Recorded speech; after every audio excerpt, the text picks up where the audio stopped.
kaze mu gihe cy'impemburo. Bakunzi twama dusanga ijambo ry'Imana mu kiganiro igihe cy'impemburo, ndabaramukije amahoro ya Kristo.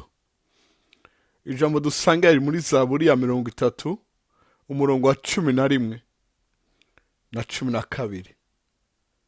Ni 20 iheza ico gice ca 30 canke iyo Zaburi ya 30. Zaburi 30 umurongo wa 11 na 12 handitse ngo, intimba yanje uyihinduye imvyino, unkenyuruye amagunira yanje unkenyeza umunezero, kugira ngo umushaha wanje ukuririmbire ishimwe ntucereze. Uhoraho Mana yanje, nzogushima ibihe bidashira. Bakundwa muriko muradukurikira, ndavuze ngo hari Imana ishoboye kuguhindurira ibihe, ivyari bibi bikaba vyiza, ifatiye kuri ivyo nyene uriko uracamo ikabihindura, itarinze kuzana ibindi bishasha ngo bikura ahandi ireme ikintu gishasha, muri ico nyene igaca ihindura.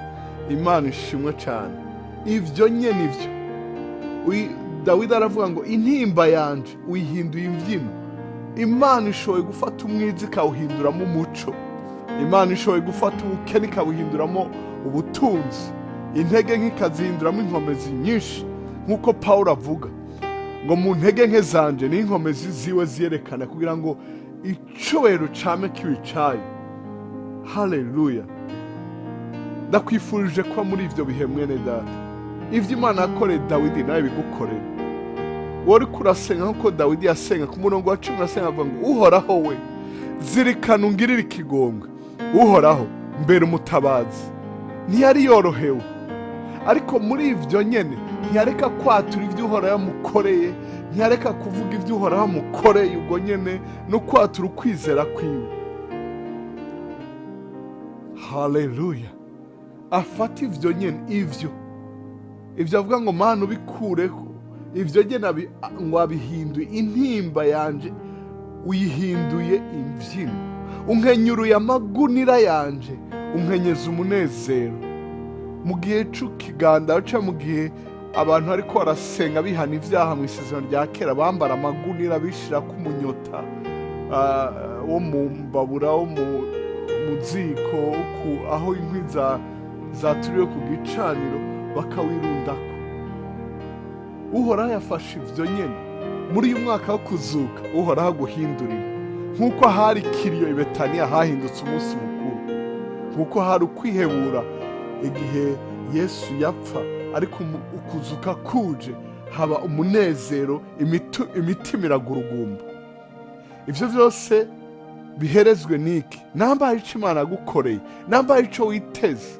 Intumbero nyamukuru iyihe? Kugira ngo umushaha wanje ukuririmbire ishimwe ntucereze. Uhoraho Mana yanje, nzogushima ibihe bidashira.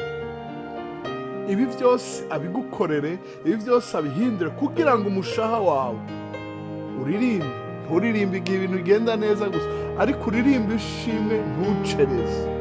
Uhoraho Mana yanje, mu yandi majambo ivyo agukoreye, Imana ikubera Imana yawe, nawe wishime ibihe bidashira.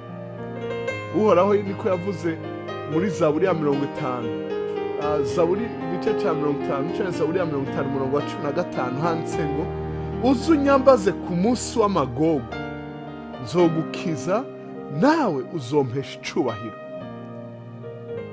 Hariho ahandi havuga muri version y'icongereza ngo, nzogukiza ivyo bimpesha icubahiro. Haleluya. Ivyo nyene Imana yagukoreye vyivugire, ariko cane cane wewe umuhesha icubahiro. Uzunyambaze ku munsi w'amagorwa, nzogukiza nawe uzompesha icubahiro. Mukundwa, ndakwifurije gutakamba, ndakwifurije guhindurirwa, kandi ndakwifurije gushima. Imana ikugire neza, Imana ikubera Imana, Imana iguhanagura amosozi, Imana iguha indirimbo nshasha. Urakoze kudutega yombi. Reka dusengere hamwe. Uhoraho Mana yacu, Mana mutabazi mwiza, wenyene wivugiye ngo tuze tukwambaze ku munsi w'amagorwa, nawe uzodukiza, maze natwe tuguheshe icubahiro. Turagutakambiye kubw'uyu agwaye, turagutakamba turagutakambiye kuguye ariko araca mu bihe bitoroshe by'amadeni, uwo bariko barirukana mu nzu, uwo bagira bakure ku kazi, uwo yazazanye yibaza uko yotunganya ibi canke birya. Mana, ndasengeye n'uwo wagiriye neza yibagiye gushima, kugira ngo umutima we wibuke asubira aduze ishimwe ritanuma ridahagarara. Urakoze ko wumvise ugusenga kwacu, urakoze kuza kugirira neza abantu bawe, urakoze kubandanya kutuvana mu bwiza utujana mu bundi bwiza kubw'icubahiro cawe. Ishimwe n'icubahiro bivyawe, amahoro n'umugisha bibi vyacu tubisenze mu izina rya Yesu Kristo umwami n'umukiza wacu, amen kandi amen. Murakoze kudutega yombi kandi murakoze gushishikara gusangiza abandi ubutumwa bwiza. Muragahezagirwa.